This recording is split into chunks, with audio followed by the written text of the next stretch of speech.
Hey, everybody, and welcome back to HR After Dark. I'm Marcia. And I'm Meghan. And today we're going to talk about future of remote work and how it affects HR. So it's an interesting time right now. And boy, have the past 4 years has flown by.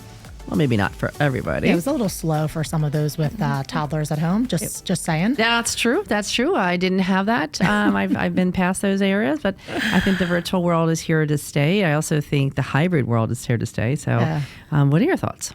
So I feel, we are a hybrid working environment at the O'Connor Group. So it is a very interesting topic. Yep.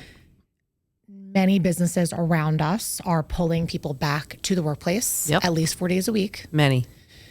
So they continue to stay hybrid, though, with that fifth day. Yes. So hybrid is here to stay. Yep. If it hasn't, I think it's the best of both worlds, in my opinion. I agree. But one of the challenges I feel every single day is the engagement of people who are not at headquarters. Right. And making sure that they feel engaged, not left out. Yeah. What are some strategies that we do at the O'Connor Group and our clients are doing? It's a fine line. Yeah. It's a fine line because all of a sudden they have this amazing ability to work at home. And then all of a sudden now that ability is slowly being taken away. And I think for women in particular, we worked really hard to be able to do this because all we want to do is like get Johnny on the bus, get Johnny off the bus, make dinner for them, be mom, but also work. Yep. And I think, so a lot of companies are torn because, I don't know if you knew this, but Philadelphia has one of the lowest occupancies in the whole country in regards to commercial real estate right now. And so it's hurting a lot of the employers because they have all this real estate space and people aren't really using it. It's also hurting Philly and all the big cities anyway because people are eating out. They're not going to the stores, that the whole foot traffic isn't there anymore. So they're trying to get everybody back in. And ironically enough, I think what's happening is like the word isolation is becoming more of a big deal. It's also becoming more of a mental health crisis. Yeah. And it's not until you come back in the office that you feel like, hey, these are my Goombas, this is my pals, this is my team. And you feel a part of that whole process, which is so wonderful. But I do believe for the O'Connor Group, we're very fortunate. We do have people come in the office. Obviously, sales and marketing comes in twice a week, and we're going to try to get more people to come in the fall. So I'm hoping to get more people here. But you miss something if you're not here every day. Like I literally tell people, can you please come in more? It will save me 30 emails a day. Yeah. I said, because my emails are insane right now. And I said, I want to get back to everybody, but just going around the corner and having a conversation versus a Teams chat or a Zoom chat would be helpful. And I think what we try to do, and one of our big successes here at the O'Connor Group is our crockpot luncheons, where we actually have people come in, they bring their own homemade crockpot luncheon, it could be anything, and then people stay here for lunch and eat it, and we talk, we mingle, but people can still work here during the day as well. And that has turned into a really big thing, which has been really nice to see people at least one day a week. And, we do it once a month. It's not a big deal, but I think we do them. People really get excited about them. Yep. And we have amazing employees that don't have the ability to be here. Yeah. So how can we make sure they stay connected? And one of the lessons that I've learned, and tell me your thoughts on this, but when we had, I think it was a town hall meeting last year, we do our quarterly town hall meetings. One of them, we tried to do half of the people here and then everybody else who didn't have the ability to be here virtual. Right. The communication, the presence of the people on both sides, it felt off. And I think one thing that we started to shift is having everybody on Zoom for those meetings because it just felt disconnected. Yep. And there are ways, like if we're going to stay hybrid, we have to make the changes necessary to make everybody feel like they're on the same page. Yeah. So I'm not a fan anymore of those half in person, half virtual meetings. I think you can still have people here and have lunch or whatever you're going to do that day, but have everybody be on their own computer because it's just the communication is just so much better. Oh, it's so much better. Yeah. And it is hard. I feel bad for my people that are over an hour away, right? And I get all that, but we try to do, like we have the spring contest, we have, trivia all the time. We try to make people feel very engaged with each other and we work really hard at that, but you need to have a really good sales and marketing team as well to make make all those things happen, put together, and have good social media, and making everybody feel very special, because it's lonely. Yeah. It's very lonely. And I think that loneliness thing is going to be a bigger problem than we think. So I love the fact that we're getting back together and all. Like, listen, I get it that you want to get your kids through school. I get it that you want to go to the doctor's office. I get all that. But to me, I feel like it's still a privilege to be able to do that. But, I'm trying to make sure how can it all work together, because For sure. I really love being a work family kind of environment, but the work still needs to get done. Yep. But I think you can have both worlds. Yeah. And unfortunately people don't always expect that sometimes. Yeah. I think one of the most important things to do when you're going to have a hybrid working environment is put boundaries around it. So policies, procedures, this is where HR really comes in to help kind of craft what the trends are in the market, and then, influence the decision makers on the team. So how do you make these policies inclusive, and you make them, being able to support the team that you have, but also holding people accountable? It's really hard. It is hard, because if you're don't stop one person, then the other person will do it, and that expectation goes out there. And when you're a team of 10 people, it's really easy. You can go up and down, up and down. But when you're a team of us of 70, it's not as easy. You have to be consistent. You have to make sure that everything's on the same page. That is really, really hard to do. But I think by doing it and doing it in the right way and being kind about it and understanding about expectations on that end, saying, hey, I'm expecting you to be here to here. And one of the things in the fall, like, I would really like to have people here, 2 days a week. If you're within a half an hour, I want to see your faces. Yeah. I'm okay. Come in at 9, leave at 2:30. I'm fine with that. Yep. But I know that my team is still going to get their work done, because I completely trust them. But I also think we miss a lot of interaction if you're not here. And we miss what's going on. Or someone says, well, I didn't know that. You didn't tell me that. I'm like, well, if you were here, you would have heard that. I didn't realize you didn't know that. And so I think we have to get back to the basics of what's important, what's not. I have some clients that are going completely remote, and I can understand what they're saying, but I think we're such a kumbaya, everybody likes each other kind of a place. I think it's hard not to get together. Yeah. I read a recent stat that actually only 18% of jobs right now are completely virtual. True. So that middle ground is the hybrid working environment. Correct. So that is here to stay. It's always going to be here. I think it, again, how I feel about, I feel very passionate about that.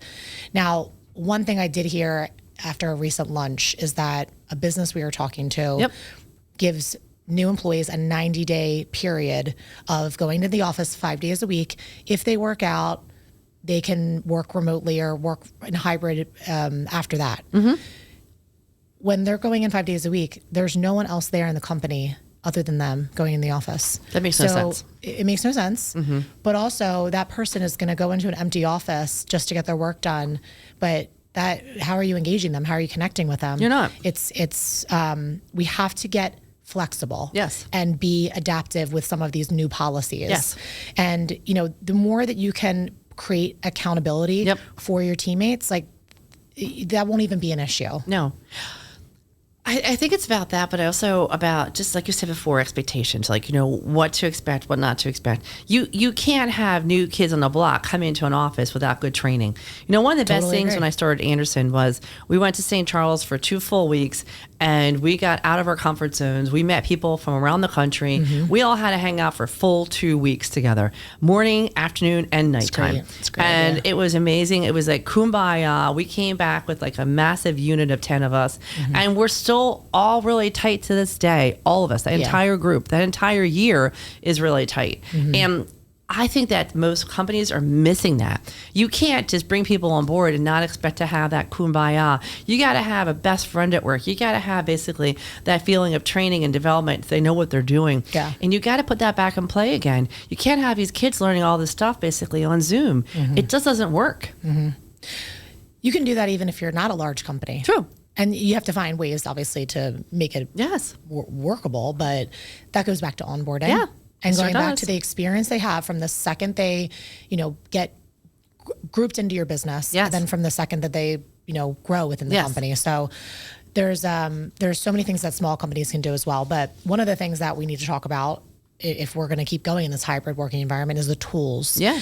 The tools that the companies are providing their teammates, making sure that they have state-of-the-art technology to be successful at home. So, during COVID, a lot of companies offered these, stipends to purchase office furniture and things like that, but also staying up to date with the best tools to be able to do their job outside of the office. Well, I also think, it's really important. I mean, I know I'm a big believer in HR handbooks. You got to have a remote policy handbook. Yeah. You got to have a policy in there to talk about the expectations behind it, what's included, what's not included with it, expectations of what gets paid, what doesn't get paid. All of those things Appearance. should be, yes, and appearance too. That's a great one. Yeah. I can't believe how many people basically come into environments that they don't always have that information. And I just it's crazy because it's how you look on the thing is very important to do that too. So it's very interesting. Yeah. I think there are so many ways that you can engage teammates, but of course that goes back to food. Yeah. Food's everything. Money. We always have food, but treats. We have treats. We have everything possible. Surprises, right? All the surprises that you can offer. That's obviously always going to be important. But we did during COVID. We sent out packages to all of our teammates with surprises. Yep. During all of our quarterly, town hall meetings. And so, why are you laughing? Are you thinking about the first package where you sent toilet paper to us? I did send toilet paper to all you, and you all really liked that. We did. It was one of the best things. So I think. How can you think outside the box? But we had a recent client experience that I wanted to share it's a new client. We are sitting down with them at their gorgeous office, and they're a smaller team, maybe 60 employees. And we said to them, what's the status of everybody? Does everybody come in or virtual? What are we doing here? And he said, no, everybody comes in. We're a work from work company. And we busted out laughing. We were like, I've never heard that. And they feel so passionate. Their job, their work is very hands-on, so they don't have an option. But he just, they did it the right way. They listened to everybody, what everybody needed in order to get their jobs done. And he stands strong that he's a work from work company. Wow. And I'm like, we got to use that. Yeah, I love it. Tagline. That's so totally. cool. But it's so funny you have to call it that now. Yeah. You're just true. like, really? True. But I think all the things go back to the food, like offering lunches. We have lunch for our teammates one day a week in the office, and just thinking of outside the box to make it exciting for them to come into. Now listen, most of us are extroverts. I'm a low extrovert, but it is hard for introverts to come back because they do more of their work at home. They like that quiet solitude. And I can see that. And it's not going to be for everybody all the time, but I do think it's just having that collaboration and understanding each other. The trust is there. It's much better. It just works. Yeah. You know what I mean? It really depends what kind of companies. There are some companies that do great being remote completely. And they're all introverts and they do their stuff, like a lot of IT help desk groups are like that. Yeah. Great. That's awesome. It just, I think with ours, professional services should be around each other more. Yeah. And they really respect each other more. And people want to come to work. They actually want to see each other here. I feel another topic I'm passionate about, this is a good one, but it's stay interviews. Yes. Because it's not, traditionally tied to the virtual work, but it's asking people why they work here. Yeah. And what keeps them here. Yes. And if you ask, you always have to do something about it. So that's one thing to consider. But if you're asking people what they want, you have it right in front of you. Yep. So utilize that data to make any progression within the business that would keep people engaged. Absolutely. And what's engaging to me is not what's going to be engaging. Well, probably likely the same things. But, there are people who don't want to come to a pizza party and don't want to go to a happy hour, but they want to have their mornings to get their kids to school and do their laundry. So having that later start time and being able to actually adapt and change as a company I'm a big fan of that. I agree with that. I think people need to adapt and all too, but I think it's just being open and being honest and just saying, hey, this is what we need from you. And then once you're all together, it's so funny. We're all together. It's like kumbaya. Everybody's like, oh, I miss you. I miss you. I know. And you're just like, okay, well, then why don't you come in more? And people look at you like, and I'm like, and I said, I get it for some people and all, but I don't get it for everybody else. I just think there's so much more happening when you're all together. I know. It's also very healthy for you too. Agree. We have a lot of people who can't. And so how do we keep them? You just got to keep it moving. You got to keep as much fun as you have inside as outside. Yeah. We do all the Zooms. We do all the fun pictures. We do the fun trivia. We do, we have a culture club. We have, a podcast club. We have all these fun things that they get involved. We have a young professionals club. Yep. We do all that, but the team is in charge of that, not me. And I love it that they take the authority to do all that. And I'm totally behind all that with them. But you got to just get out there. You know, make it different. Make it fun. Yeah. Work is fun. It better be fun because it's 70% of your life. It's always fun. Yeah. And it needs to be consistent. Yes. What you do for one person needs to be consistent across the board for the rest of the company, because you can make those tweaks when you're super small. Yeah. But as you grow, it just gets harder and harder. and harder. All the time.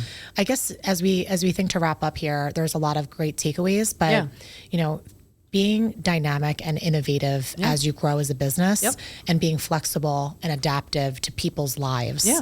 So of course, the tools and the technology that we need to offer, finding out what people actually want.